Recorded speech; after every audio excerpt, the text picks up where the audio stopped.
నమస్తే, నేను మీ సూర్యారావు. ప్రైమ్ 9 అధికార కార్యక్రమానికి స్వాగతం. నేటి ఈ కార్యక్రమంలో పార్టిసిపేట్ చేస్తున్న వారు డాక్టర్ జె పూర్ణచంద్రరావు గారు, retired IPS, DGP, Bahujan Samaj party Andhra Pradesh state కోఆర్డినేటర్గా ఉన్నారు. అలాగే టి చిరంజీవులు గారు, retired IAS, BC intellectuals forum కన్వీనర్గా ఉన్నారు. అలాగే ఎల్ వందన్ కుమార్ గారు, retired additional commissioner, GHMC, Bahujan Samaj party నాయకులుగా ఉన్నారు. నేటి ఈ కార్యక్రమంలో కులగణన మీద కరెంట్ టాపిక్గా ఉంది. రాష్ట్ర వ్యాప్తంగానే కాదు, దేశవ్యాప్తంగా కులగణన మీద చర్చ జరుగుతుంది. కాబట్టి మరోసారి కులగణన మీద ఈనాటి కార్యక్రమాన్ని, చర్చా కార్యక్రమాన్ని కొనసాగిద్దాం. పూర్ణచంద్ర గారు, మీరు చెప్పండి, కులగణన నేటి సమాజంలో కులగణన అవసరం చాలా ప్రాముఖ్యతను సంతరించుకొని అన్ని సంఘాలు, అన్ని ప్రజా సంఘాలు కానీ, కుల సంఘాలు కానీ కులగణన మీద పెద్ద ఎత్తున నినాదాలు చేస్తూ ఇటీవల ఒక సదస్సు కూడా జరిగింది తాజ్ కృష్ణ హోటల్లో కులగణన మీద. దీన్ని కులగణన మీరు ఏ విధంగా చూస్తారు? కులగణన వల్ల లాభాలు ఏంటి? దీన్ని మీరు ఏ విధంగా చూస్తారు? కులగణన ఎందుకు అవసరమో మనం ఎమ్మెల్యేల కులగణన చేస్తే మనకు అర్థమవుతుంది సార్. ఇంతవరకు ఆంధ్రప్రదేశ్లో 16-17 ఎలక్షన్లు జరిగినాయి. ఈ ఎలక్షన్స్లో ఎంతమంది ఎమ్మెల్యేలు అయ్యారంటే 2902 మంది ఎమ్మెల్యేలు అయ్యారు సార్. సో మనం ఏమంటాం, బీసీలు సగానికి సగం ఉన్నారని చెప్తాం. అంటే 2902 ఎమ్మెల్యేలు అంటే కనీసం 1400-1500 మంది ఎమ్మెల్యేలు బీసీ వర్గాల నుంచి ఉండాలి సార్. కానీ బీసీ వర్గాల నుంచి ఎమ్మెల్యేలు కేవలం 498 మాత్రమే అయ్యారు. అంటే 500, అంటే 1500 అలా పోయి 500 అవుతుంది. అంటే 17% అవుతుంది. సరే, మనం రెడ్లు ఎంతమంది ఉన్నారని అనుకుంటాం మనం?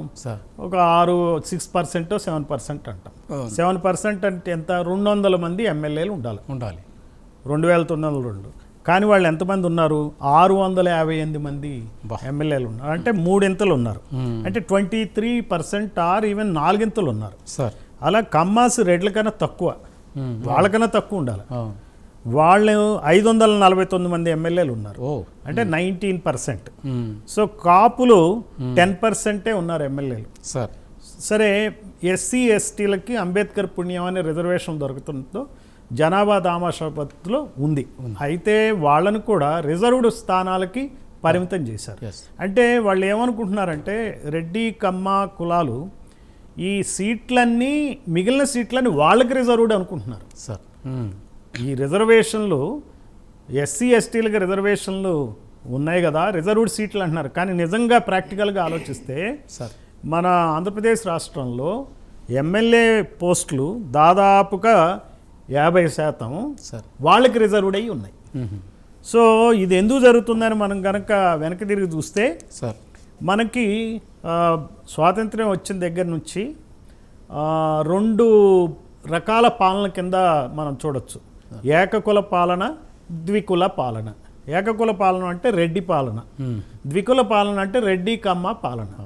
ఏకకుల పాలనలో 1952 నుంచి 1978 వరకు జరిగిన ఎలక్షన్లు ఒక ఎత్తు అయితే, 1983 నుంచి 2024 వరకు ద్వికుల పాలన అంటే రెడ్డి కమ్మ కులాల పాలన సాగింది. ఈ మనం పరిణామ క్రమంలో చూస్తుంటే కొన్ని కులాలు రాజకీయంగా కూడా అంతరించిపోతున్నాయి. ఏకకుల పాలనలో బ్రాహ్మలు ఎమ్మెల్యేలు 71 మంది ఉంటే 71 మంది ఎమ్మెల్యేలు ఉన్నారు ఏకకుల పాలనలో. 1952 నుంచి 1978 వరకు జరిగిన ఎన్నికల్లో. అదే కనుక 1983 నుంచి 2024 వరకు జరిగిన ఎన్నికల్లో కేవలం 9 మందే బ్రాహ్మణులు ఉన్నారు. అంటే తగ్గిపోతుంది. అంటే రాజకీయంగా ఆ కులం అంతరించిపోతుంది. మరి బీసీల్లోనేమో 130 పైగా కులాల్లో దాదాపుగా 120 కులాలు ఇంతవరకు they didn't enter assembly. So అంటే రాజకీయంగా వాళ్ళకి లేదు, చోట్లేదు. ఆయన అంబేద్కర్ గారు చెప్పేది ఏంటంటే, రాజకీయంగా గనక గుర్తింపులోని కులాలు అంతరించిపోతాయి. అంటే అంతరించిపోవటం అంటే ఈ కులాలకి ఏ రకమైనటువంటి ప్రజాస్వామ్య ఫలాలు అందక వాళ్ళు గ్రామాలను వదిలి బిచ్చగాళ్ళగానో పట్టణాల్లో స్లమ్స్లోనో ఉండిపోతారన్నాను. అంతరించిపోవడం అంటే ఇది ఎవరికో లాభం ఏం కాదు సార్. సో మనం ఈ రకంగా చూసుకుంటే ఈ ఎమ్మెల్యేల కులగణన క్లియర్గా ఏం చెప్తుంది, జనాల కులగణన ఆధారంగా ఎమ్మెల్యే పోస్టులు రావట్లేదు, సార్. కొన్ని కులాలకే వస్తున్నాయి కాబట్టి బీసీల కులగణన చేస్తే కానీ మనకు మోక్షం ఉండదు. Yes. తద్వారా రాజకీయాల్లో రిజర్వేషన్లు, విద్య అలాగే ఉద్యోగాల్లో రిజర్వేషన్లు వస్తే కానీ సార్. ఇవి అప్లిఫ్ట్ కావు అని చెప్పి అంటున్నారు. అయితే ఈ రోజునున్న పాలక పార్టీలు ఏం చేస్తున్నాయి, వాళ్ళు ఏం చేస్తామంటారు, చేయరు. దానికి ఒక ఎగ్జాంపుల్ మనకి మన శివశంకర్ గారు, ఆయన పోరాట ఫలితం, ఆయన ఆత్మకథ ఇది, అదొక్కటే ముగింపు. అందులో ఆయన క్లియర్గా చెప్తాడు. ఆయన ఏమంటారంటే నీలం రెడ్డి సంజీవ్ రెడ్డి హయాంలో రెడ్ల ఆధిపత్యం వలన బీసీల లిస్టు తయారు చేయడానికి కుదరలేదు. తర్వాత దామోదరం సంజయ్ గారు చీఫ్ మినిస్టర్ అయినప్పుడు బీసీల లిస్టు తయారు చేస్తారు. కొన్ని కారణాల చేత దామోదరం సంజయ్ గారు కేంద్రానికి వాళ్ళ అప్పుడున్న కులాధిపత్య పోరులో ఆయన అక్కడ పంపిస్తారు. పంపించిన క్రమంలో మళ్ళీ నీలం సంజీవ్ రెడ్డి గారు మా ముఖ్యమంత్రి అవుతారు. అప్పటికి బీసీల లిస్టు రిజర్వేషన్ కోసం తయారైన దాన్ని ఈయన కొన్ని కారణాల వల్ల నీలం సంజయ్ రెడ్డి మళ్ళీ వదిలిపోవాల్సి వస్తుంది. వచ్చినప్పుడు ఆ ఫైల్ తెప్పించుకుని ఆ బీసీల లిస్ట్ ఏదైతే తయారై ఉందో జీవో ఇవ్వటానికి సిద్ధంగా ఉన్న దాన్ని ఆయన దాన్ని క్యాన్సిల్ చేస్తారు. అంటే చూడండి, రెడ్ల యొక్క ఆధిపత్యం వలన బీసీలకి రాష్ట్రంలో రిజర్వేషన్లు రావటానికి 24 సంవత్సరాలు 1972లో వచ్చినాయి. అది కూడా ఈ మహానుభావుడి ఎఫర్ట్స్ ఉన్నాయి అందులో. అటు ఓ పక్క గౌతులచ్చన్న గారు కానీ, ఇంకో పక్క మన కొండా లక్ష్మణ బాబూజీ గారు కానీ, వీళ్ళు ఎవరు ఎన్ని ఎఫర్ట్స్ చేసినప్పటికి కూడా చివరికి అప్పటి ప్రభుత్వాలు దానికి సరైనటువంటి స్పందన లేకపోవడం డిలే చేశారు. ఇదే మీరు దేశ స్థాయిలో చూస్తే ఓబీసీ రిజర్వేషన్లు 1993లో వచ్చినాయి. అది కూడా ఎవరు, కాంశీరామ్ గారి పుణ్యం. ఆయన ఆ రోజున పెద్ద ఎత్తున యాజిటేషన్ చేయటం వలన ఆ రోజున ప్రభుత్వం దిగొచ్చింది. సో ఆ రకంగా వచ్చింది. కానీ ఇదే ఈ భారతదేశ భారతంలో స్వాతంత్రం వచ్చినాక బీసీలకి ఇంతవరకు న్యాయం జరగట్లేదు అనటానికి ఉదాహరణ ఒకటి. రెండు, ఇదే మనం గనక బ్రిటిష్ ప్రభుత్వ హయాంలో ఏం జరిగిందో చూస్తే కేవలం 11 సంవత్సరాల్లోనే అంబేద్కర్ గారి చర్యల వలన మనకి 1942లో ఎస్సీలకు రిజర్వేషన్ వచ్చింది. ఆయన 1931 మన ఏదైతే రౌండ్ టేబుల్ కాన్ఫరెన్స్లో ప్రపోజ్ చేశారో ఆ ప్రపోజ్ చేసిన దానికి క్లియర్గా ఆర్డర్స్ 1942లో వచ్చినాయి. ఆ తర్వాత మన ఇండియన్ కాన్స్టిట్యూషన్ 1950లో రావడం, దానిలో ఎస్సీలకి ఎస్టీలకి దొరికింది. అంబేద్కర్ గారు అప్పుడే బీసీలకి చేద్దాం అన్నారు. గాంధీ ప్రభృతులు ఏం చేశారంటే స్వాతంత్రం వచ్చినాక మేమిస్తాం అన్నారు. ఆ మేమిస్తాం అన్నది రెడ్ల పాలన, ఈ కమ్మల పాలనతో అది ఇంతవరకు మనకి సిద్ధించట్లే. సో ఇది జరిగే అన్యాయం బీసీలు. కాబట్టి ఇప్పుడైనా సరే కులగణన చేయాలి, చేసి రిజర్వేషన్లు ఇవ్వాలి. లేకపోతే చంద్రబాబు నాయుడు ఆయన మేనిఫెస్టోలో ఇచ్చినటువంటి హామీలకి ఎంపిరికల్ ప్రాతిపదిక ఉండదు, కోర్టులో చెల్లవు. అందువల్ల ఆయన కులగణన చేస్తేనే ఆయన ఇస్తాననేది నిజం అవుతుంది. కానీ ఆయన కులగణన చేసే ప్రయత్నాలు ఏం చేయట్లే, స్కిల్ సెన్సెస్ చేస్తానని అంటున్నాడు. అంటే దీన్ని బట్టి ఏంటి అర్థమవుతుంది, బీసీలకు మరొక్కసారి మొండి చేయ జరుగుతుంది. ఒక బీసీల్లో బ్రహ్మాండమైన నాయకుడు జ్యోతిబా పూలే మన ప్రథమ స్వాతంత్రం యుద్ధం జరక్కముందే 1948లోనే జ్యోతిబా పూలే గారు ఈ బీసీల యొక్క, ఎస్సీల యొక్క, ఎస్టీల యొక్క హక్కుల కోసం, విద్యను ఇంప్రూవ్ చేయడం కోసం, ఆడవాళ్ళ విద్య కోసం ఆయన 1848లో ప్రారంభించాడు. అంటే నిజమైన స్వాతంత్రం ఈ జనాలకి వచ్చింది, బహుజనులకు వచ్చింది 1848 నుంచి స్వాతంత్ర పోరాటం మొదలైంది. అసలు ప్రథమ స్వాతంత్ర సంగ్రామం కన్నా గొప్పది ఏంటంటే జ్యోతిబా పూలే చేసిన 1848 పోరాటం. అందువల్ల నేను అనేది ఏంటంటే దేశానికి స్వాతంత్రం వచ్చింది. జ్యోతిబా పూలే, అంబేద్కర్ ఆశించినవి ఆ స్వాతంత్రం, రాజకీయ స్వాతంత్రం, రాజకీయ అస్తిత్వం ఈ బహుజనులకి, ఎస్సీలకి, ఎస్టీలకి, బీసీలకి, మైనారిటీలకి రాలే.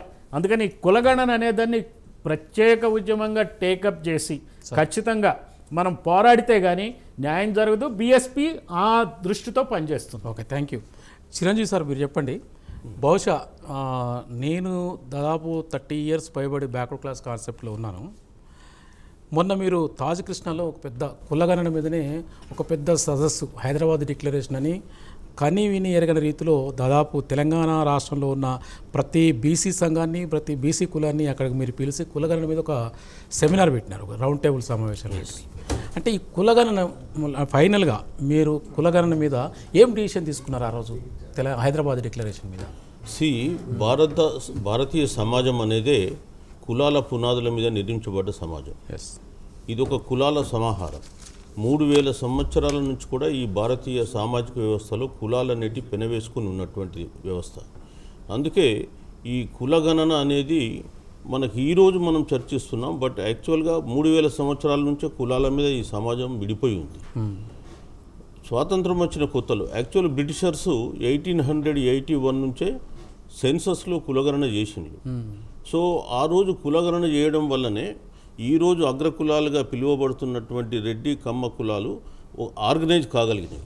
వాస్తవానికి మీరు ఇప్పుడు వీళ్ళ క్యాస్ట్ అసోసియేషన్ తీస్తే 1910లో ఏర్పడ్డాయి.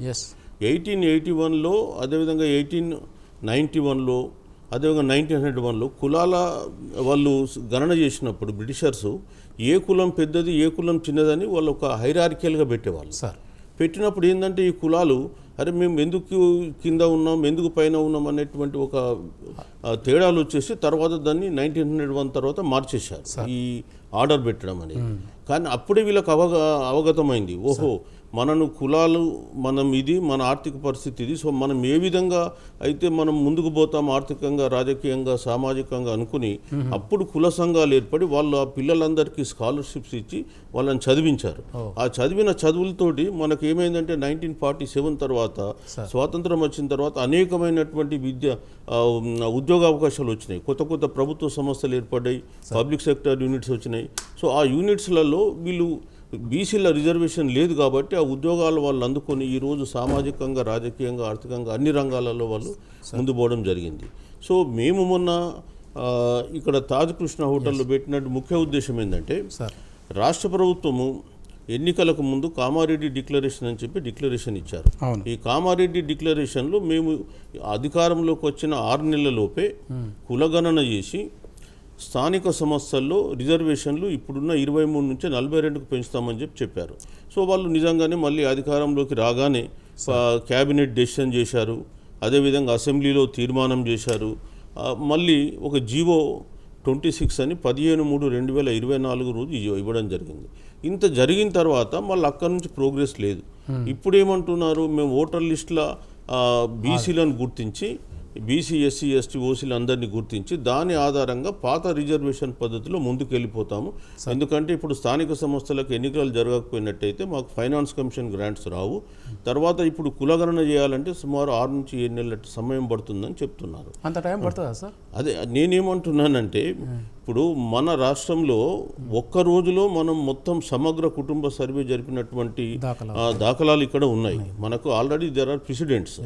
యాక్చువల్గా గత బీఆర్ఎస్ ప్రభుత్వం 2014లో ఆగస్టు 4లో నోవాటెల్ హోటల్లో మీటింగ్ పెట్టి నిర్ణయం తీసుకొని ఆగస్టు 19న అంటే 2 వారాల్లోపే మొత్తం సర్వే ఫార్మేట్స్ ఎవ్రీథింగ్ డెవలప్ చేసి ట్రైనింగ్స్ ఇచ్చి ఒక్క రోజులో రాష్ట్రం మొత్తం చేసిన సంఘటనలు ఉన్నాయి. అట్లాగే మీరు మొన్న బీహార్ సర్వే కూడా చూసుకుంటే వాళ్ళు ఫస్ట్ హౌస్ లిస్టింగ్ ఆపరేషన్కు 2 వీక్స్ తీసుకున్నారు, రియల్ ఎన్యూమరేషన్కు 3 వీక్స్ to 4 వీక్స్ తీసుకున్నారు. సో మన దగ్గర ఇప్పుడు మనకున్నటువంటి టెక్నాలజీ ఐటీని మనం వాడుకుంటే మనకు మ్యాక్సిమం 2 months కంటే ఎక్కువ టైం పట్టదు. సో అదే మేము చెప్తున్నాం, మీరు ఈవెన్ 15/3 నుంచి ఈ రోజుకు మనం అనుకుని చేసుకుంటే ఎప్పుడో సర్వే కంప్లీట్ అయిపోయింది. సో మనం ఈ రోజు వచ్చేసి మళ్ళీ సర్వే కొరకు ఇంకా చాలా టైం పడుతుంది 6 to 7 months అని ఇప్పుడు మాట్లాడుతున్నారు. అంత అవసరం కూడా లేదు, మన దగ్గర చేసిన సంఘటనలు ఉన్నాయి. అదేవిధంగా మనం ఏమంటున్నాం, ఇప్పుడు మీరు సమగ్ర కుటుంబ సర్వే మొత్తం కూడా కంప్యూటరీకరించి ఉన్నారు. ఈ కంప్యూటరీకరించినటువంటి ఈ డాటాను ఒక మొబైల్ యాప్ డెవలప్ చేసుకొని ఆ డాటా మొబైల్ యాప్ను తీసుకొని ఎన్యూమరేటరు ఇంటికి వెళ్ళేసి అతన్ని ఇంట్లో ఎవరున్నా సరే ఒక ఆధార్ నంబర్ చెప్తే ఆధార్ నంబర్ను అథెంటికేట్ చేసుకొని ఫస్ట్ బయోమెట్రిక్స్ తోటి సో డాటా మొత్తం ఆటోమేటిక్గా మనకు స్క్రీన్ మీద పాపులేట్ అయిపోతుంది. సో అప్పుడు దాంట్లో కొన్ని అప్డేట్స్ కొన్ని ఎడిషన్స్ డిలిషన్స్ తీసేయచ్చు. అదేవిధంగా బీసీలు పొలిటికల్గా బ్యాక్వర్డ్ ఉన్నారు అని చూపించడం కొరకు కొన్ని పొలిటికల్ ఫీల్డ్ యాడ్ చేయొచ్చు. మనం సమగ్ర కుటుంబ సర్వేలో 94 items మీద 8 బ్రాడ్ ఏరియాస్ మీద చేసినాం. సో ఆ 94 ఐటమ్స్ను కూడా మనం ఇప్పుడు అప్డేట్ చేసుకోవచ్చు. ఎస్ వాస్తవానికి అతనికి ఆ గతంలో ఇల్లు లేకపోవచ్చు, ఈసారి ఉండొచ్చు. అవును సో ఆ విధంగా అతనికి సంబంధించినటువంటి ఆస్తి హోల్డింగ్స్, అంటే ల్యాండ్ హోల్డింగ్స్, సార్ అతను ఏ ఉద్యోగం చేస్తున్నాడు, అతని బ్యాంక్ అకౌంట్ నంబర్స్, ఇవన్నీ కూడా మనం ఆ రోజు కలెక్ట్ చేసినాం. సార్ సో మనం ఆ డాటాను మనం ఇమీడియట్గా పాపప్ అయిపోతుంది. సార్ సో ఆ కుటుంబ సభ్యులు పెరగచ్చు, కొందరు తరగచ్చు, అదంతా చేసేసుకొని రాజకీయంగా వెనుకబడ్డారా లేదని చెప్పేసి అయిపోయిన తర్వాత మనం ఒక్కసారి క్లోజ్ చేసేస్తే ఆటోమేటిక్గా ఇక్కడ సెంట్రల్ సర్వర్లో అప్డేట్ అయిపోతుంది రియల్ టైం బేసిస్లో. సార్ సో దానికి మళ్ళీ డాటా ఎంట్రీ చేయాల్సిన అవసరం లేదు. సో ఆ విధంగా మనం అన్ని హౌస్ హోల్డ్స్ను కూడా మ్యాక్సిమం 1 వీక్ to 2 వీక్స్లో కవర్ చేసేయచ్చు. సో ఇప్పుడు ఇక డాటా ఎంట్రీ లేదు కాబట్టి ఓన్లీ డాటా ఎనాలిసిస్ ఉంటుంది. సార్ సో ఆ డాటా ఎనాలిసిస్ మనం ఇప్పుడు ఉన్నటువంటి చాలా యాప్స్ ఉన్నాయి, దాని ద్వారా ప్రోగ్రామ్స్ ద్వారా డాటా ఎనాలిసిస్ చేసి రిజల్ట్ డిక్లేర్ చేయొచ్చు. ఈవెన్ బీహార్ కూడా మొన్న వాళ్ళు అదే విధంగా వాడినారు. సో మనం ఏమంటున్నాం, మీరు ఇప్పుడు కూడా మీరు అనుకుంటే ఒక 1.5 month 2 monthsలో కంప్లీట్ అయిపోతుంది. సో ఈ 1.5 2 monthsలో మనం కంప్లీట్ అయ్యేదాన్ని అనవసరంగా మీరు దాంట్లో పోవడం కరెక్ట్ కాదని మన వాదన ఒకటి. రెండోది, ఒకవేళ కులగణన నిజంగానే చేస్తాం, రిజర్వేషన్లు పెరుగుతాయా లేవా? రిజర్వేషన్లు పెరగడానికి వీల్లేదు, ఎందుకంటే సుప్రీంకోర్టు జడ్జిమెంట్ ఉంది, 50% క్యాప్ ఉంది అని చెప్పేసి Krishnamurthy versus union of India case గురించి మనం చెప్తూ ఉన్నాం. దాంట్లో ట్రిపుల్ టెస్ట్ ఉంది. ట్రిపుల్ టెస్ట్లో ఏమన్నాడు అతను సుప్రీంకోర్టు జడ్జిమెంట్లో, మొదట మీరు డెడికేటెడ్ కమిషన్ పెట్టి కులగణన చేయండి, బీసీలు రాజకీయంగా వెనుకబడ్డారు చెప్పేసి ఎంపరికల్ డాటా సేకరించండి ఫస్ట్. సెకండ్, ఆ కమిషన్ ఎంత శాతం బీసీలకు రిజర్వేషన్ ఇవ్వాలనేది డిక్లేర్ చేయాలి. 2. మూడవది, అది 50% సీలింగ్కు మించకూడదు. సో ఇక్కడ బీసీ కమిషన్ మన రాష్ట్రంలో దాళ్ళు డెడికేటెడ్ కమిషన్ కింద డిక్లేర్ అయ్యారు తెలంగాణలో. సో ఇప్పుడు ఈ డెడికేటెడ్ కమిషన్ అనేది ఎంపరికల్ డాటా సేకరించాలి. సో దాని కొరకు కులగణన చేయాలని మనం అడుగుతున్నాం. సో కులగణన చేసిన తర్వాత మళ్ళీ మూడో అంశం ఏంటంటే, వాళ్ళు ఎంత శాతం అన్నా కానీ 50% లోబడి అంటే 23% దాటదు. సో ఇక్కడ మనం ఏమంటున్నామంటే, సుప్రీంకోర్టులో ఇప్పుడు ఆల్రెడీ బీహార్ వాళ్ళు పెంచినటువంటి కేసు సుప్రీంకోర్టులో పెండింగ్లో ఉంది. సుప్రీంకోర్టు వీళ్ళ పిటిషన్ కొట్టేయాలి, అప్పీల్ అడ్మిట్ చేసింది. సో ఏదన్నా రావచ్చు. ఇప్పుడు సుప్రీంకోర్టులో జడ్జిమెంట్స్ ఎట్లుంటాయంటే, మోస్ట్ ఆఫ్ ద జడ్జిమెంట్స్ అన్ని కూడా డైనమిక్ ఉంటాయి.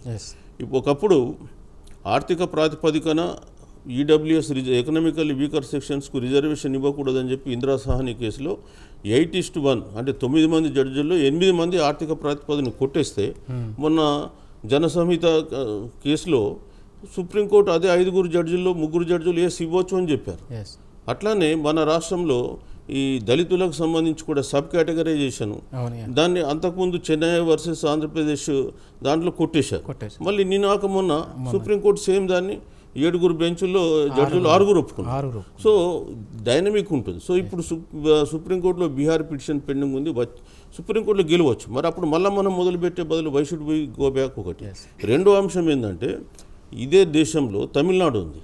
తమిళనాడులో ఈరోజు బీసీలకు 50%, ఎస్సీలకు 18%, ఎస్టీలకు 1%, 69% ఉంది. ఈడబ్ల్యూఎస్కు 10% వేరే.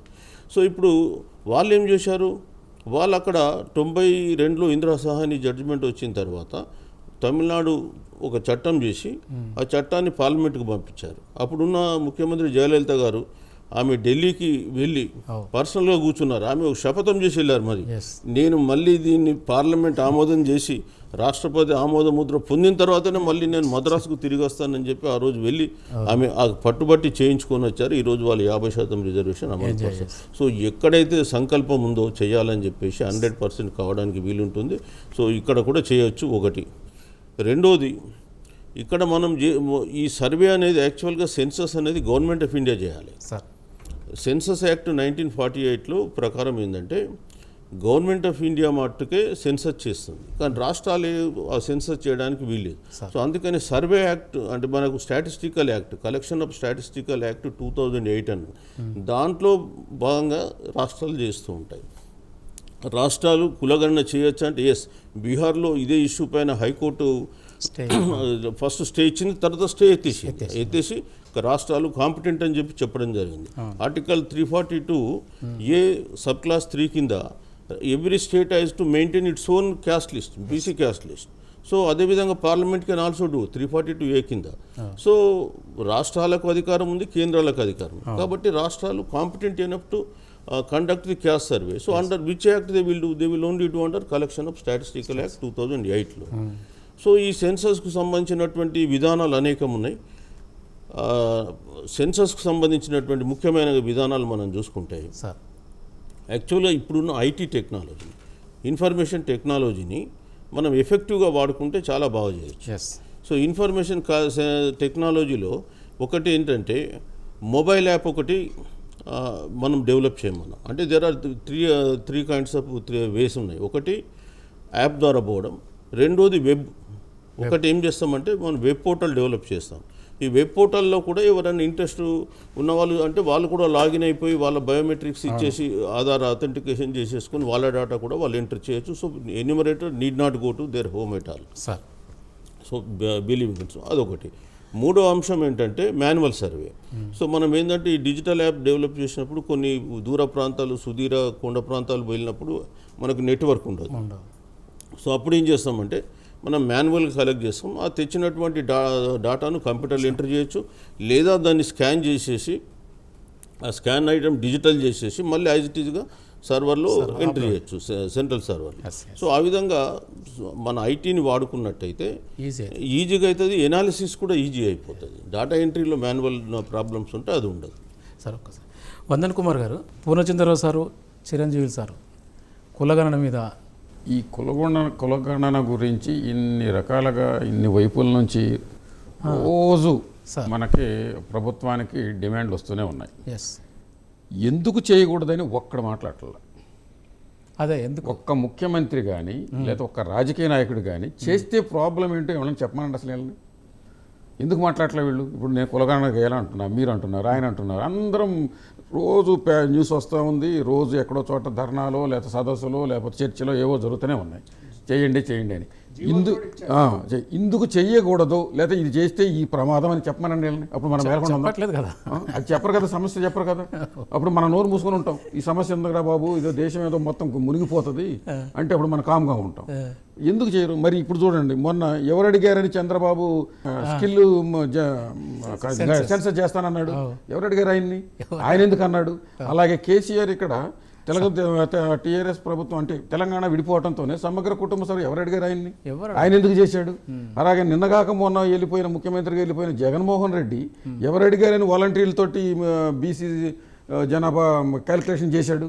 అంటే వీళ్ళకి ఇష్టమైతేనేమో చేసేస్తారు, ఇష్టమైతే ఇక్కడ అర్థమవుతుంది. అదే కదా మనకి, వీళ్ళకి ఇష్టమైతే చేస్తారు, ఇష్టం కాకపోతే మనం నోరు కొట్టుకొని మొత్తుకుంటున్న ఇన్ని లక్షల కోట్ల జనాభా అడుగుతాం ఉంటే సైలెంట్గా ఉంటారు, మాట్లాడకుండా కామ్గా. అసలు దానికి సమాధానం చెప్పరు, ఎందుకు చేయకూడదో చెప్పరు, ఎందుకు చెయ్యాలో మనం అడుగుతామంటే ఇన్ని విషయాలు అడుగుతున్నా చెప్పరు. అంటే ఈవెన్ గవర్నమెంట్ ఆఫ్ ఇండియాలో కూడా మోడీ గారు బీసీని చెప్పుకుంటున్నాడు. ఆయన బీసీని చెప్పుకున్నప్పుడు బీసీ గణన జయబాబు అంటే ఇంకా బంగారంలాగా, అసలు అది ఎంత గొప్ప విషయం, ఆయనకి ఎంత ప్రివిలేజ్ ఒక ప్రైమ్ మినిస్టర్కి. నా హయాంలో నేను బీసీ జనాభా చేశాను రా బాబు, ఇక్కడ వల్ల ఎవడో కాలేదని చెప్పుకోవచ్చు కదా.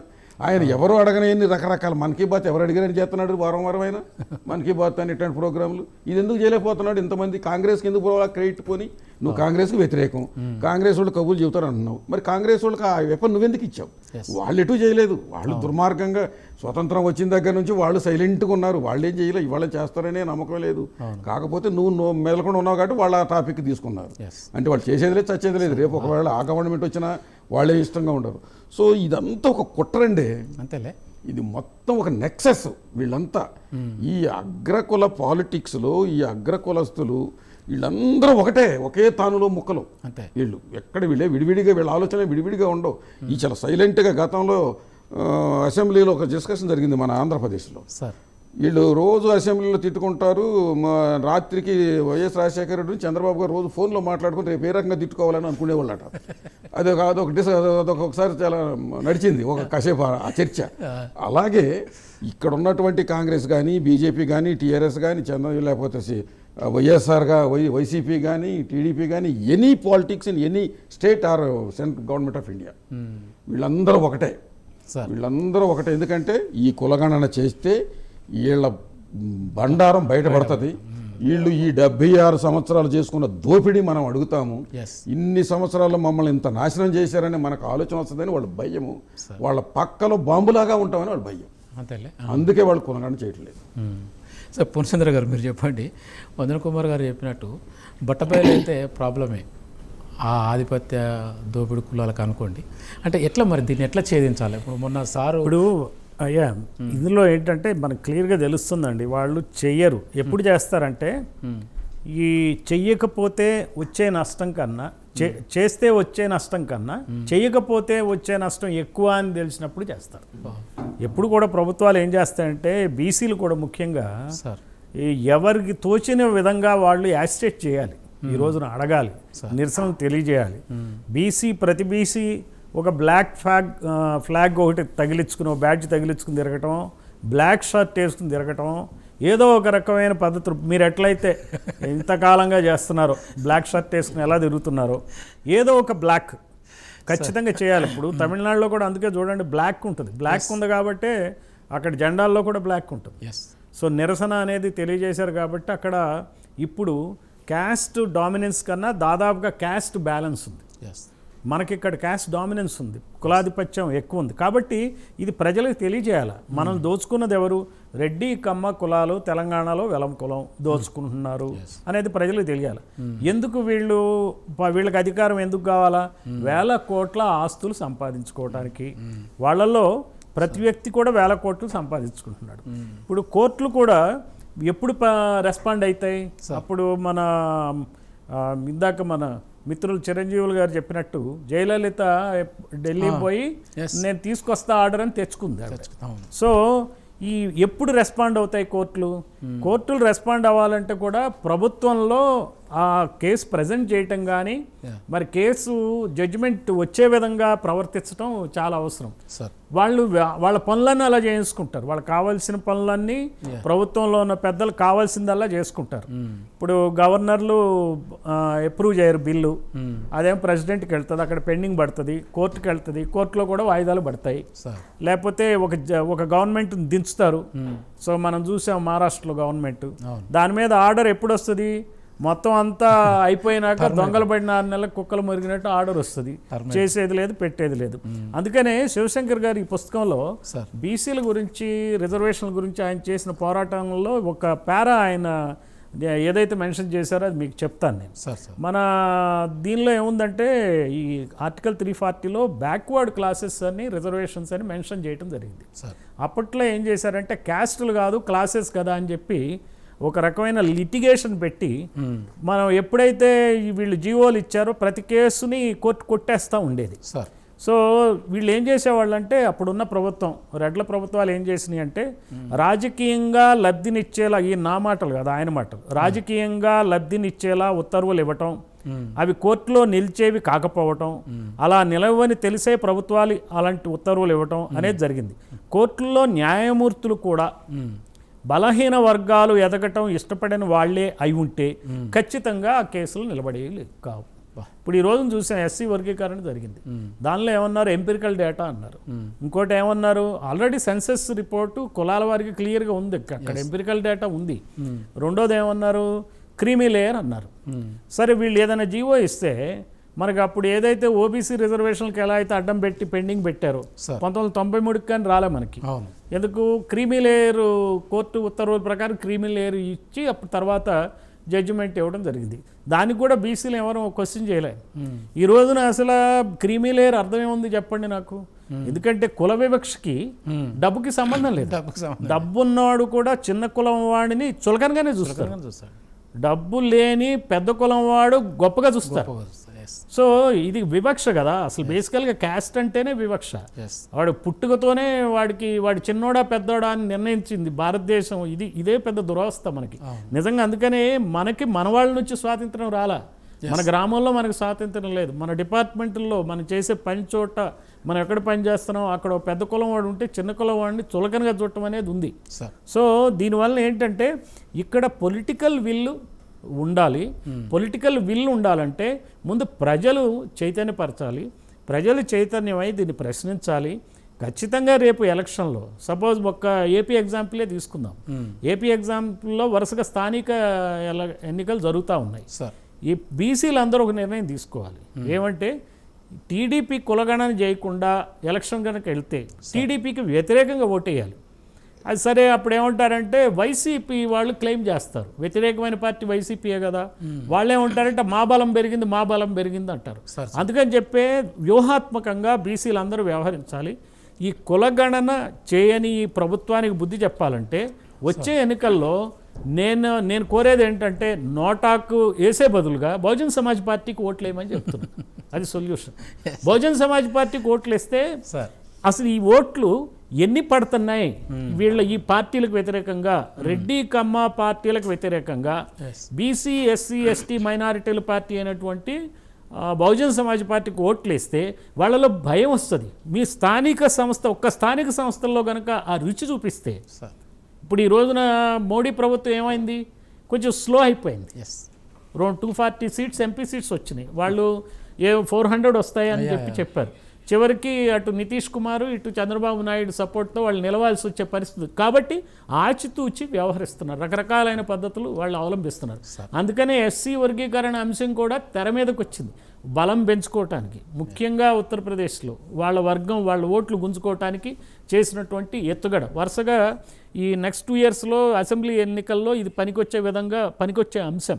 సరే జీవో ఇస్తారా, ఇస్తే అది ఇంప్లిమెంటబుల్లా, కోర్టులో పెండింగ్ పడుద్దా, కానీ ఓట్ బ్యాంక్స్గా ఉన్నటువంటి ఎస్సీ ఎస్టీ వర్గాల్ని కొన్ని ఓట్లు గుంజుకోవచ్చు కదా అనే దృష్టితో తెర మీదకి వచ్చిన అంశం. కాబట్టి నేను అనేది ఏంటంటే బీసీలు ముఖ్యంగా ఆంధ్రప్రదేశ్లో వచ్చే ఎలక్షన్లో ప్రతి ఎలక్షన్లో కూడా రూలింగ్ పార్టీకి బుద్ధి చెప్పాలి.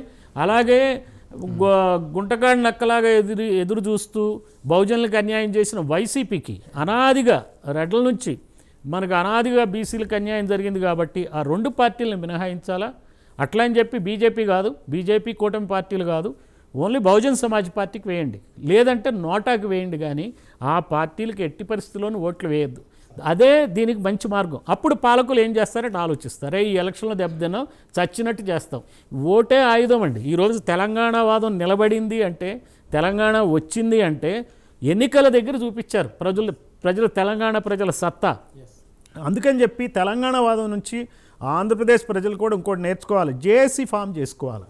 పార్టీలకు అతీతంగా బీసీలందరూ ఏకతాటి మీద, మొన్నట్లయితే తాజకృష్ణలో మన తెలంగాణలో జరిగిందో ఇంటలెక్చువల్స్ మీటింగ్, అదే రకంగా మీటింగ్ పెట్టుకుని ఎలుగెత్తి చాటాల సెల్ఫ్ ఎస్టీమ్తో, నేను బీసీని, నాకు కులగణన చేయండి, నేను బీసీని అని చెప్పుకోవటానికి గౌరవంగా సగౌరవంగా చెప్పుకుని తిరగాల. తిరిగినప్పుడు ఖచ్చితంగా మీకు ఈ పాలకులు వాళ్ళు లొంగుతారు. పాలకులు ఏం లేదండి, వాళ్ళు గెలుస్తాం అనుకుంటే చేస్తారు, ఎందుకంటే ఇంకొంచెం దోపిడీ చేసుకోవచ్చు అని. అందువలన వాళ్ళకేం కష్టం కాదు. ఆ దృష్టితో మనం పనిచేయాలని చెప్పి నేను కోరుతాను. ఓకే, చిరంజీవి సార్, మొన్న సభ అయితే బాగా success, first time in the history Hyderabad declaration.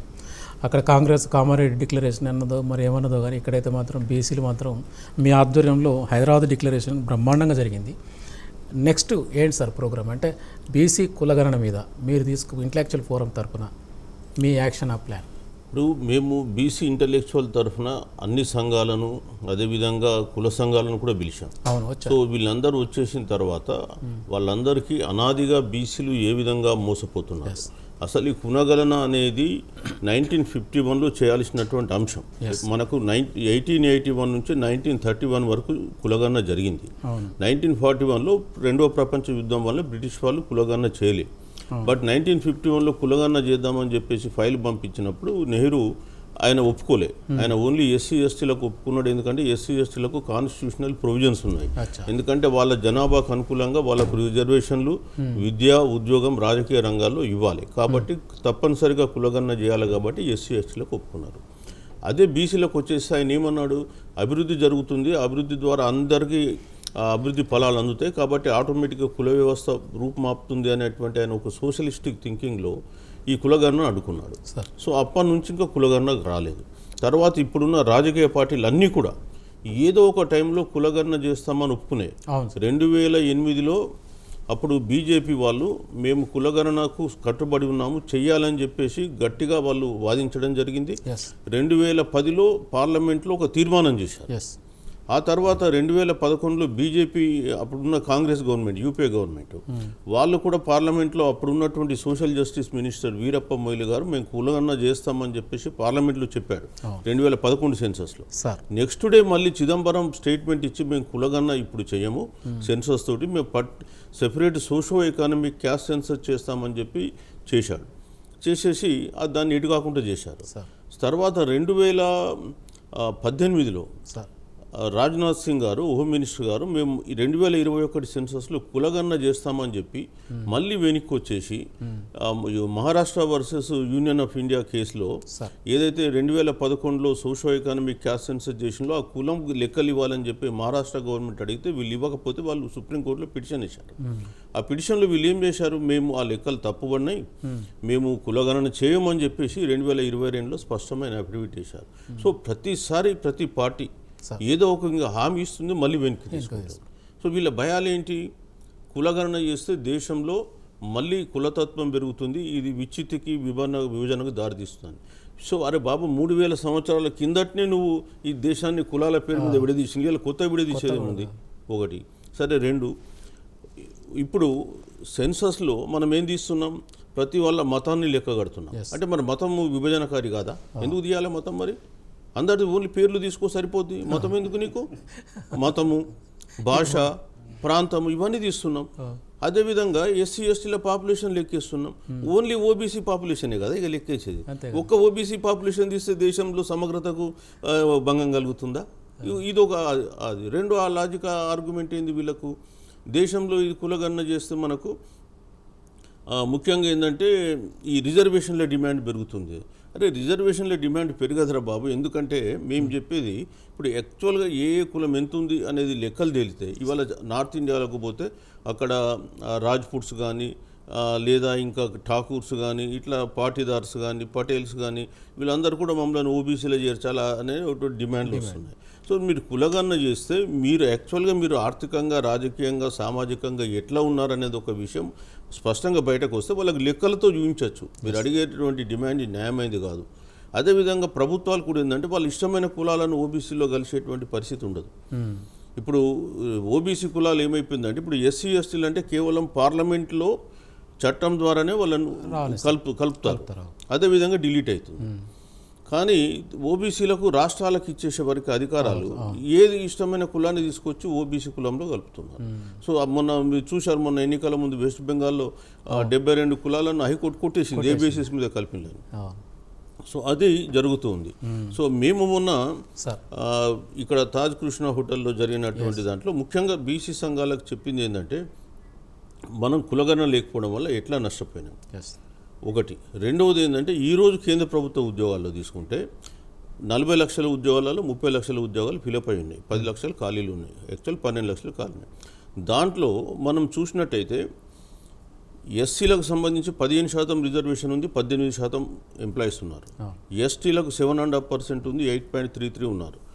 ఓబీసీలకు వచ్చేస్తే 27%కు 22% ఉన్నారు. ఈ ఫిగర్ నేను ఇచ్చింది కాదు, కేంద్ర మంత్రి పార్లమెంట్లో చెప్పిన ఫిగర్స్. సో ఈ రోజు కూడా మనము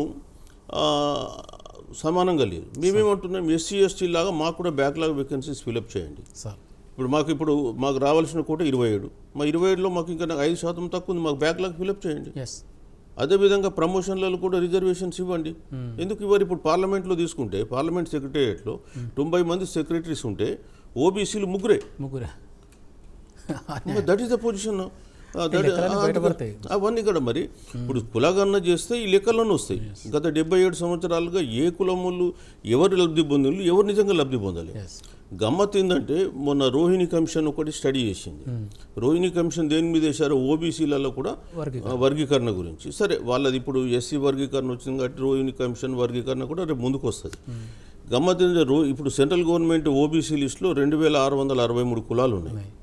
సో 2663 కులాలలో వాళ్ళు లెక్క తీస్తే గవర్నమెంట్ ఆఫ్ ఇండియాలో ఎవరెవరు ఎంతున్నారంటే 983 కులాలు ఇప్పటి వరకు గవర్నమెంట్ ఆఫ్ ఇండియాలో ఒక్క ఉద్యోగం పొందాలి. 983 క్యాస్ట్లు ఒక్క ఉద్యోగం రాలేదు. రోహిణి కమిషన్ ఇచ్చిన రికమెండేషన్ అది. ఇంకా ఈ స్వతంత్ర ఫలాలు ఎవరు అనుభవించారు, ఎవరికి పోయినాయి? మరి లెక్కలని రావద్ద కులగణన చేస్తేనే కదా ఇవన్నీ తెలిసేది. 77 ఏళ్ళ స్వాతంత్రంలో ఇది జరిగినటువంటి అభివృద్ధి. అందుకొరకే కులగణన చేయండి. నిజంగా ఆర్థికంగా, సామాజికంగా, రాజకీయంగా, సాంస్కృతికంగా అనగబడ్డటువంటి వర్గాలు కూడా ఈ రాజ్యాంగం ప్రవచించినటువంటి justice, social, political and economical అందాలంటే ఖచ్చితంగా రాజ్యాంగం సఫలీకృతం కావాలంటే, రాజ్యాంగ ఆశయాలు నెరవేరాలంటే కులగణన జరిగితేనే వాళ్ళ సామాజిక, ఆర్థిక, రాజకీయ, విద్యాపరమైన అభివృద్ధి జరుగుతుంది. అప్పుడే ఈ దేశంలో అందరూ కూడా సమానమైనటువంటి ఈక్వాలిటీ భావన వస్తుంది, అప్పుడే కులాలు పోతాయి. ఎస్ ఇదే నిజంగా కూడా 51లో జరుగుండి అట్టడుగు వర్గాలకు సామాజిక న్యాయం అంది ఉండుంటే ఈరోజు మనం కులాలు రిజర్వేషన్ల పెంపు ఉన్న జనాభా ప్రాధాన్యత ప్రశ్నే వచ్చేది కాదు. బికాజ్ అభివృద్ధి అనేది వన్ సైడ్ అయింది కాబట్టి ఇవాళ దాన్ని సరి చేయాలని చెప్పేసి ఒక డిమాండ్ తప్ప ఇంకా మనం దీని గురించి ఇంకా ప్రొలాంగ్ చేస్తే ఇంకా ఈ దేశం ఇంకా వెనుకబాటు అవుతుంది, జనాలకు సామాజిక న్యాయం అందదు అనేది మా వాదన. వందన్ కుమార్ గారు, సార్ చెప్పినట్టు 1951లోనే సెన్సస్ చేసినట్టయితే కులాల వారీగా ఇప్పుడు ఇంత ఉండేది కాదు. ఇది అందరికి సమన్యాయం జరగాలంటే కులగణన జరగాల్సిందేనని 1951 అనేది ఒక డిమార్కైజేషన్ కాదు. అది యాక్చువల్గా అసలు ఈ బీసీల సమస్యని మొట్టమొదట వెలుగెత్తి చాటింది బ్రిటిష్ వాళ్ళ దగ్గర డాక్టర్ బాబాసాహెబ్ అంబేద్కర్ 1931లో. అంటే 51కి 31 ఒక 20 సంవత్సరాల ముందే చాలా విజన్ తోటి ఫస్ట్ ఏం అడిగినాడంటే ఆయన ముందు ఎస్సీల ప్రతినిధిగా వెళ్ళినప్పటికీ, ఎందుకంటే ఊరు బయట ఉన్నటువంటి అంటరాని వాళ్ళ పరిస్థితి మరీ దారుణంగా ఉంది కాబట్టి ఆ ప్రతినిధిగా ఆయన అటెండ్ అయినప్పటికీ కూడా అంతకంటే పెద్ద గొప్పగా ఏమి లేరు బీసీలు ఏంటంటే వెనుకబడిన వర్గాలు లేక వెనుకబడిన కులాలు కాబట్టి వాళ్ళకు కూడా ఎస్సీలతో పాటుగా ప్రత్యేక నియోజకవర్గాలు ఇవ్వండి అని అడిగాడు. ప్రత్యేక నియోజకవర్గాలు అంటే ఏం లేదు, it's nothing but reservations. Reservation అంటే పాపులేషను, రిజర్వేషను, సౌకర్యాలు ఇవే దాంట్లో ఆయన బ్రాడ్గా ఆలోచించినప్పుడు. అడిగేటప్పుడు ఏమన్నారు, గాంధీ గారు దాన్ని ఒప్పుకోలే. 1931లో 1930లో ఫస్ట్ రౌండ్ టేబుల్ అటెండ్ కాలేదు. అంబేద్కర్ మాట్లాడిన తీరు ఆయనకు అర్థమయ్యి ఏదో కొంప మునిగిపోతుందని 1931లో అంటే సెకండ్ రౌండ్ టేబుల్కి అటెండ్ అయ్యాడు. అటెండ్ అయిపోయిన తర్వాత ఆయన ఏం చెప్పినాడు, ఇప్పుడు అంబేద్కర్ ఒక ఎస్సీలకే ప్రతినిధి, బీసీలకే ప్రతినిధి కాదు కాబట్టి ఆయన ఎవరు అడిగేది, నేను చూసుకుంటాను ఆ పని, మేము మా వాళ్ళతో ఒప్పించుకుంటామని ఆయన చేశాడు. దాన్ని చాలా చక్కగా సైడ్ చేసేసాడు. సైడ్ చేయడం కోసం ఏం చేశాడు, జడే జేవల్కర్ లాంటి వాళ్ళ ద్వారా బీసీ సంఘాల నుంచి గాంధీ గారే మా ప్రతినిధి కాబట్టి ఆయన చెప్పింది వినండి అనే పద్ధతిలో బ్రిటిష్ వాళ్ళకి టెలిగ్రామ్ తెప్పించుకున్నాడు. టెలిగ్రామ్ తెప్పించుకోవడం అది అంతటితో సమస్య పోయింది. సో అంబేద్కర్ ఒకదానికే పరిమితం అవ్వాల్సిన పరిస్థితి. అంటే అక్కడ మొదలైంది అసలు ఈ సమస్య. దురదృష్టవశాత్తు ఏంటి, అది అలాగా కంటిన్యూ అవ్వుకుంటూ గాంధీ గారు చేయలేకపోయినారు. ఆ తర్వాత నెహ్రూ గారు దాన్ని పట్టించుకోలేదు. ఆ తర్వాత కమిషన్ల పేరు మీద తాత్సారం చేశాడు నెహ్రూ గారు. ఆ కమిషన్లో ఆయన పోయింది, మళ్ళీ జనతా గవర్నమెంట్ వచ్చింది, వాళ్ళు ఏదో పెట్టి మేము చేసేస్తామని అధికారంలోకి వచ్చారు, వాళ్ళు చేయలేకపోయారు. ఆ తర్వాత వీపీ సింగ్ గవర్నమెంట్ పడిపోయినాక మళ్ళీ వీపీ సింగ్ వచ్చాడు లైన్లోకి. ఆయన చేయని పరిస్థితుల్లో కాన్షీరామ్ గారు లైన్లోకి రావడం జరిగింది. అప్పుడు దీనికి ముందు ఒక పాయింట్ చెప్పుకోవాలి, రిజర్వేషన్లను వీళ్ళు ఎంత ద్వేషిస్తారంటే సార్, అంటే ఈ కులాలని బీసీ కులాలను కానీ ఎస్సీ కులాలను కానీ వీళ్ళకి ఎంత ద్వేషం ఉందంటే ఒక రాజీవ్ గాంధీ ఎగ్జాంపుల్. భారతదేశంలో రాజీవ్ గాంధీ 200 క్వశ్చన్లు మండల్ కమిషన్కి వ్యతిరేకంగా మాట్లాడినాడు ఒక రోజు డిబేట్లో. 200 క్వశ్చన్లు ఒక రాత్రంతా డిబేట్ జరిగింది పార్లమెంట్లో మండల్ కమిషన్ మీద. ఆ రోజే ఆ 200 క్వశ్చన్లతోటే వీగిపోయింది. తర్వాత వీగిపోవటం, వీపీ సింగ్ బయటికి వెళ్ళిపోవడం జరిగిపోయింది. ఏది గవర్నమెంట్ ఓడిపోవటం. అవిశ్వాస తీర్మానంలో డిబేట్ ఉంటుంది కదా, ఆ రోజు డిబేట్ ఈయన 200 క్వశ్చన్లు వేసాడండి ఈ పెద్ద మనిషి రాజీవ్ గాంధీ.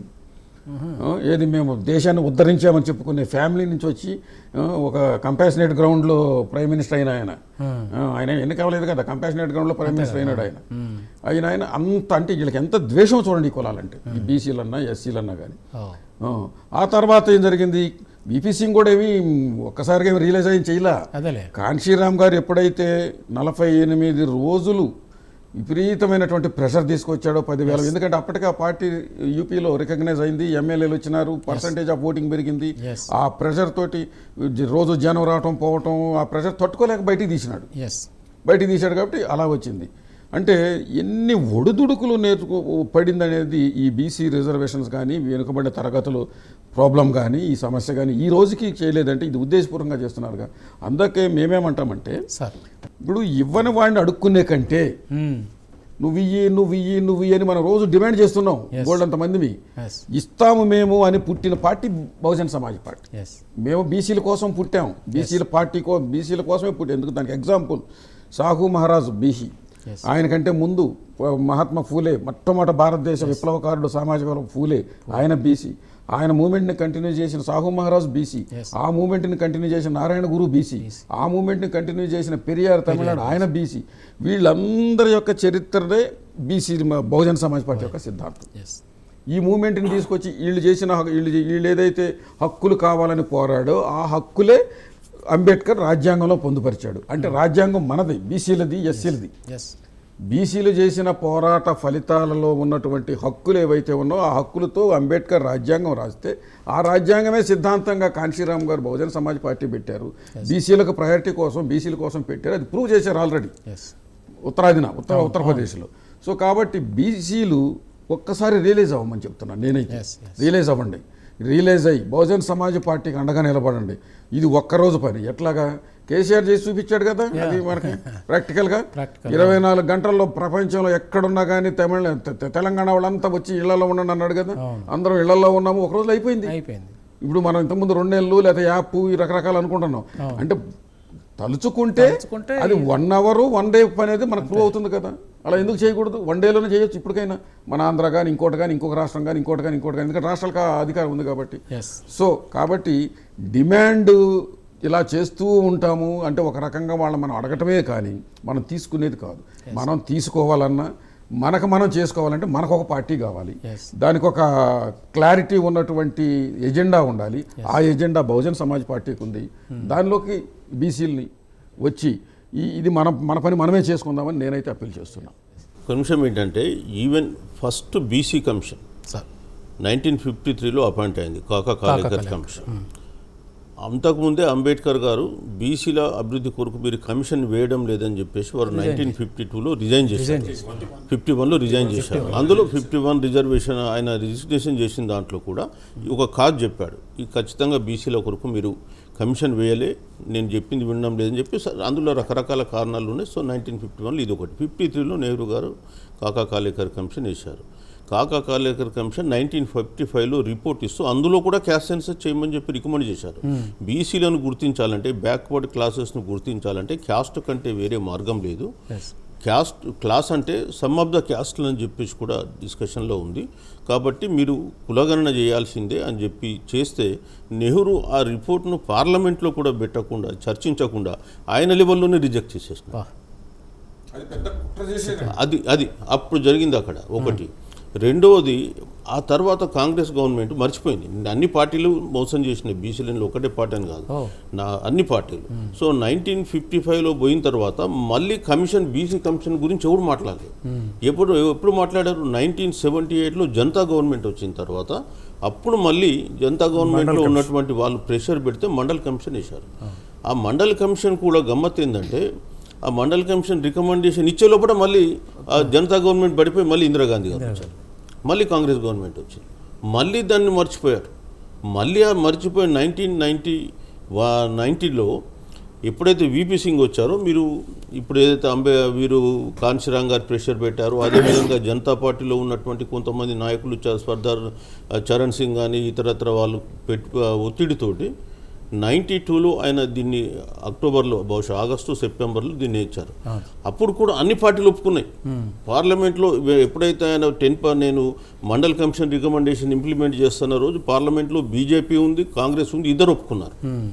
కానీ నెక్స్ట్ డే ఎప్పుడైతే స్టూడెంట్స్ జవహర్లాల్ నెహ్రూ యూనివర్సిటీ కానీ ఇతర యూనివర్సిటీ స్టూడెంట్స్ గొడవ పెట్టుకుని ఒక విద్యార్థి నేను ఆత్మహత్య చేసుకుంటానని చెప్పేసి సెల్ఫ్ ఇమోలేషన్ పెట్టుకున్నాక బీజేపీ వాళ్ళు సడన్గా యూటర్న్ తీసేసుకొని వాళ్ళు పోయినారు.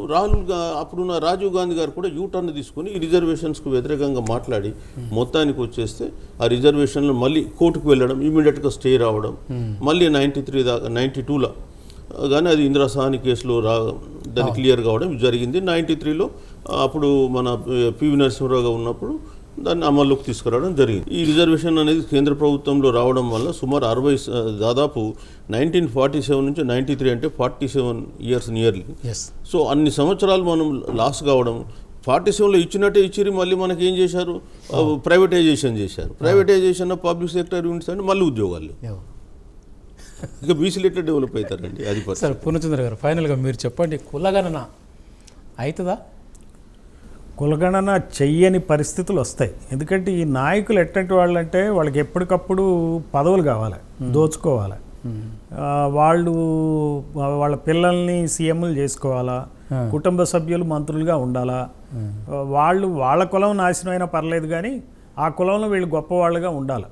ఈ గొప్పవాళ్ళుగా ఉండటం కోసం ఏం చేస్తారంటే, మనం ఆ పరిస్థితి క్రియేట్ చేయాలి. సార్ ఇప్పుడు ఇక్కడ తెలంగాణ ఎలా అయితే తెచ్చుకున్నారో తెలంగాణ ప్రజలు ఆ పరిస్థితి క్రియేట్ చేస్తే వాళ్ళు ఏం చేస్తారంటే చచ్చినట్టు ఇవ్వాల్సి వస్తుంది, కులగణన చేయాల్సి వస్తుంది. కులగణన చేయటమే కాకుండా దామాషా పద్ధతిలో రాజకీయాల్లో రిజర్వేషన్లు, మరి ఉద్యోగాల్లో రిజర్వేషన్లు, తర్వాత విద్యపరంగా రిజర్వేషన్లు, తర్వాత లీడర్షిప్ వస్తుంది. సార్ ఇప్పుడు ఈ సాధారణమైన మనుషులు లీడర్స్ అయితే ఖచ్చితంగా సాధారణమైన ప్రజల గురించి వాళ్ళు ఆలోచించి న్యాయం చేస్తారు. ఇప్పుడు విద్యను అమ్ముకోరు. ఇప్పుడు ఈ పాలకులందరూ విద్యను అమ్ముకుంటున్నారు, ప్రైవేట్ యూనివర్సిటీలు పెడుతున్నారు. నారాయణ చైతన్య ఎడ్యుకేషన్ ఇప్పుడు మామూలు ఇంటర్మీడియట్ స్కూల్ ఎక్కడ కాలేజ్ లేదు ఎక్కడ. సో అన్నీ ప్రైవేటైజ్ అయిపోయినాయి, అన్నీ ప్రైవేట్ హాస్పిటల్సే సార్ వీళ్ళే పెట్టుకుంటున్నారు, వాళ్ళే పెట్టుకుంటారు. ఇదంతా ఒక పెద్ద కాకస్గా తయారైంది. కాబట్టి సార్ నిజమైన ప్రజాస్వామ్యం రావాలి అని అంటే బీసీలు, ఎస్సీలు, ఎస్టీలు, మైనారిటీలు ఏలినప్పుడే. ఎస్ అంతేగాని వాళ్ళ పేరు చెప్పుకుని ఎవరైతే అధికారాన్ని అనుభవిస్తున్నారో, ముస్లింల పేరు చెప్పుకునే అధికారాన్ని అనుభవించే ఘరానా నాయకులు కానీ, మరి బీసీల ఓట్లు దండుకొని వచ్చే టీడీపీ, బీఆర్ఎస్ పార్టీలు కానీ, లేకపోతే ఎస్సీల ఓట్లు దండుకునే కాంగ్రెస్ పార్టీ కానీ, వైసీపీ కానీ, అట్లానే మేము బీసీల పక్షపాతం అని చెప్పి లేకపోతే హిందుత్వవాదంతో ఉండేటువంటి బీజేపీ కానీ, వీళ్ళందరినీ సెట్ చేయాలంటే ఖచ్చితంగా ఈ బహుజనుల పాలనే రావాలా. అదే సర్వజనుల పాలన అయింది, అప్పుడే నిజమైన ప్రజాస్వామ్యం ఉంటుంది. Thank you sir. ఈ కార్యక్రమంలో కులగణన మీద అందరూ ఏకాభిప్రాయం కులగణన జరగాలని చెప్తున్నారు. Thank you. ఈ కార్యక్రమం ఇంతటితో సమాప్తం.